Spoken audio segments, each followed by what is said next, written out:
natin para sa lagay ng ating panahon ngayong umaga po ng March 26, 2024 na kung saan sa ngayon po ay easterlies pa rin ang hangin na patuloy po na umiihip dito sa ating bansa. Ito po ay mainit na hangin na nanggagaling dyan sa Pacific Ocean na mayroon pong daladalang mga moisture na dahilan ng mga isolated rains, lalo na po yan sa dakong hapon, gabi at madaling araw. At ito naman po ay pinapakita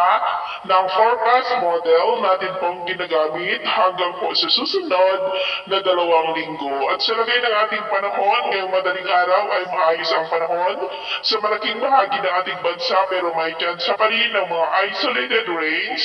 sa ilang bahagi po ng Bicol, lalo na po dyan sa may Catanduanes at Legazpi, Eastern Samar, Aklan, Capiz, Cadiz, Mindoro provinces at Northern Mindanao. At mamaya po ay sisikat ang araw sa malaking bahagi ng ating bansa pero may chance pa rin na maulap na kalangitan with isolated rain sa ilang bahagi ng Camarines provinces, Catanduanes, Eastern Samar, Aklan at Northern part ng Palawan. At mamayang hapon, maayos pa rin ang panahon sa malaking bahagi ng ating bansa pero may chance pa rin ng maulap na kalangitan with isolated rain sa ilang bahagi ng Central Luzon, Calabarzon, Mindoro provinces, Bicol region, Nueva Vizcaya, Quirino, Aurora,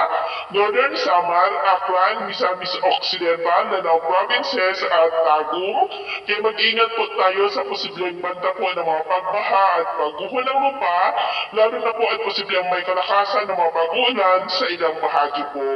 At sa atin naman po mga baybayin dahil po sa easterlies ay maanon po sa silangang baybayin ng Catanduanes, Northern Samar at Eastern Samar na ang mga alon ay posible po na aabot hanggang po sa 1.9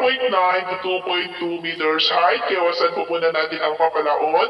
dyan po sa mga may kulay pula para mas makaiwas sa mga sakunang pangkaragatan.